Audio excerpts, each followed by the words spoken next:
गर्भवती गाय पे अत्याचार। पिता की मृत्यु के बाद ढोलक और सांबा दोनों भाई अलग अलग हो गए थे। सांबा बड़ा था। इस बात का फायदा उठाते हुए वो ढोलक से कहता है, देख ढोलक, मैं बड़ा हूं, इसलिए मेरा पहला हक बनता है कि मैं संपत्ति में से पहला हिस्सा चुनूं। वहीं ढोलक बहुत ही सीधा साधा था। वो भाई के प्यार में इतना अंधा था कि जो भाई कहता था वो उसे मान लेता था। ठीक है भैया, जैसा आप कहें। इसी बात का फायदा उठाते हुए सांबा ने बड़े बड़े अच्छे अच्छे खेतों और पूरे घरों को हड़प लिया। वहीं ढोलक के हिस्से में बंजर खेत और घर के नाम पे एक छोटा सा कमरा आता है। देख ढोलक, सब तेरी आंखों के सामने बट रहा है, कहीं बाद में तू ये ना कहे कि बड़े भाई ने धोखा किया। हाँ। अरे नहीं नहीं भैया, ये कैसी बात कर रहे हैं आप? पिताजी की मृत्यु के बाद आप ही तो मेरे लिए मेरा सब कुछ हैं। हाँ, अच्छी बात है।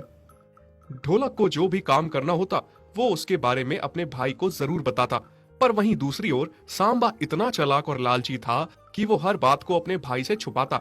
कुछ ही दिनों के बाद पास ही के गांव में एक पशु मेला था। जब सांबा को इस बात का पता चलता है कि पास के गांव में पशु मेला है, इस मेले के बारे में ढोलक को पता नहीं चलना चाहिए, नहीं तो वो बस मेरे साथ साथ चल पड़ेगा। हाँ।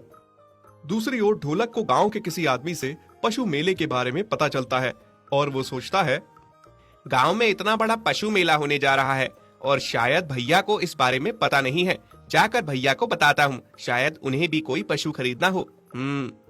भैया, ओ भैया। क्या हुआ ढोलक, क्यों इतना चिल्ला रहा है? भैया, मैं तो बस ये कहने आया था कि गांव में पशु मेला होने जा रहा है। मैं जा रहा हूँ, आपको भी कुछ खरीदना हो तो साथ में चलेंगे। सांबा सोचने लगता है कि मैं तो इसको इस बारे में बताने ही नहीं वाला था, लेकिन इसको पहले से ही सब पता रहता है। क्या सोचने लगे भैया? हाँ, कुछ नहीं। ठीक है, चलेंगे मेले में। अगले दिन मेले में ढोलक और उसका भाई सांबा पहुंचते हैं। मेले में पशु खरीदने आए गांव के लोगों की खूब भीड़ थी। वहां एक से बढ़कर एक पशु थे और एक से बढ़कर एक खरीदने आए हुए खरीदार थे। ढोलक को दूर से एक सुंदर सी गर्भवती गाय दिखती है जिसका नाम चांदनी था, और उसके साथ उसका एक छोटा बछड़ा भी जिसका नाम मिनकू था। ये वही चांदनी थी जिसके पति चांद की मृत्यु थोड़े दिन पहले हुई थी। उसके बाद चांदनी और उसका बच्चा मिनकू अकेले हो गए थे। फिर किसी जमींदार ने उन्हें अपने घर में शरण दी और अब पशु मेले में उन्हें बेचना चाहता था। माँ, अगर हमें अलग अलग खरीदार ने खरीदा तो? माँ, मुझे डर लग रहा है, मुझे आपसे दूर नहीं रहना। पहले बाबा हमें छोड़कर चले गए और अब आप मुझसे दूर हो गई तो। तो घबरा मत मेरे बच्चे, मैं तुझे कभी अकेला नहीं छोड़ूंगी। भगवान इतना भी बुरा नहीं कर सकते कि एक बच्चे को माँ से अलग कर दे। चांदनी मिनकू को दिलासा देती है, पर सच में इस बात की उसे चिंता थी कि कहीं उन्हें अलग अलग खरीदार ना खरीद लें। तभी थोड़ी देर में ढोलक चांदनी के पास आता है और उसके सर पे हाथ फेरने लगता है।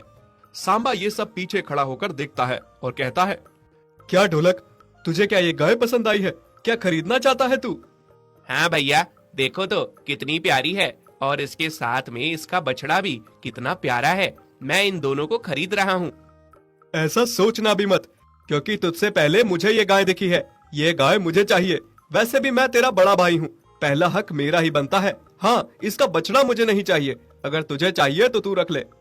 ठीक है भैया, गाय मेरे पास रहे या आपके पास, बात तो एक ही है। भैया, मैं चाहता हूँ इन दोनों को एक ही गौशाला में रखें हम। ये इस गाय का बछड़ा है, इन्हें अलग नहीं करना चाहिए। दरअसल सांबा ढोलक को आगे बढ़ता हुआ नहीं देख सकता था। वो अपने ही भाई से इतना चलता था कि उसकी हर बनती बात को बिगाड़ देता था। मेले से चांदनी और मिनकू को खरीद के घर लाया जाता है। देखा बेटा, मैं ना कहती थी, भगवान हमारे साथ इतना भी बुरा नहीं कर सकते। हम एक ही घर जा रहे हैं।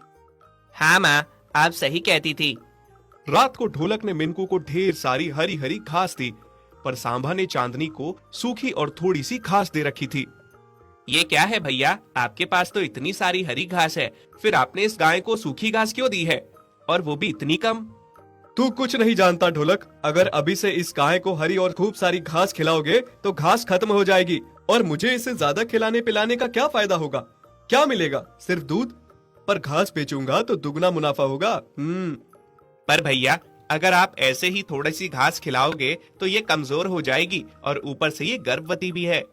देख ढोलक, तू ज्यादा समझदार ना बन। छोटा है, छोटा बन के रह, मुझे सिखाने की कोशिश ना कर।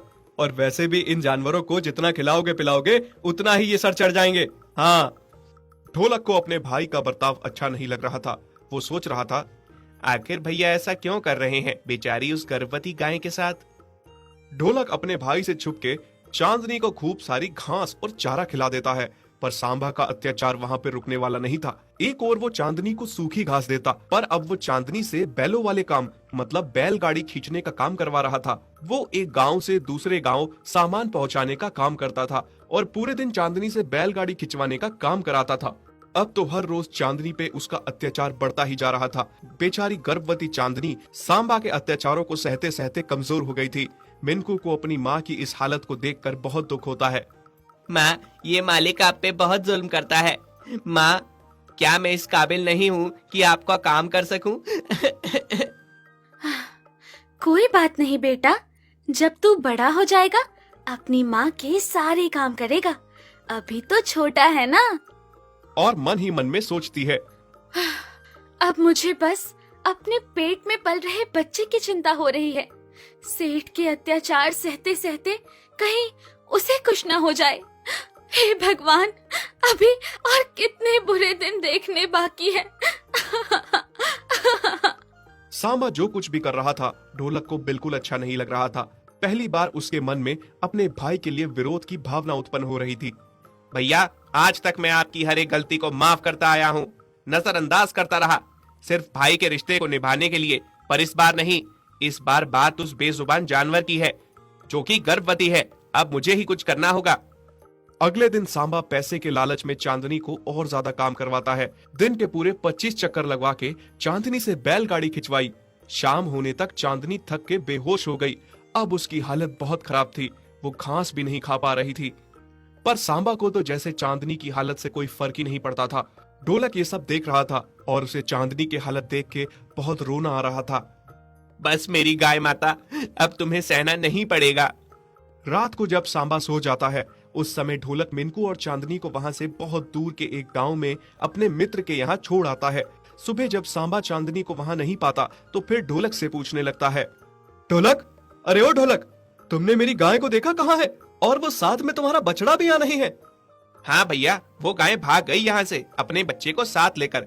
थक चुकी थी वो आपके अत्याचार सहते सहते। आपने तो कोई कमी नहीं छोड़ी उस बेजुबान गर्भवती गाय पर जुल्म करने की। तू ज्यादा मत बोल ढोलक, भाग गई तो ठीक है, वैसे भी एक नंबर की निकम्मी थी, इतना सा वजन नहीं उठा सकती थी। इतना कहकर सांबा वहां से बड़बड़ाता हुआ चला जाता है। भैया, लगता है आप कभी नहीं सुधरेंगे। ढोलक अपना सब कुछ छोड़ के अपने दोस्त के गांव चांदनी और मिनकू के पास चला जाता है। वहां जाके चांदनी की खूब सेवा करता है और फिर कुछ दिन बाद ही चांदनी एक प्यारे से बछड़े को जन्म देती है और ढोलक चांदनी और उसके बच्चे की खूब सेवा करता है और चांदनी से जो दूध मिलता था वो उसे शहर में जाकर बेचता था।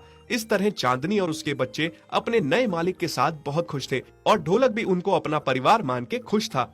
अगर आपको हमारी ये वीडियो अच्छी लगी तो प्लीज़ हमारे फेसबुक पेज को लाइक, शेयर, कमेंट और फॉलो ज़रूर करें।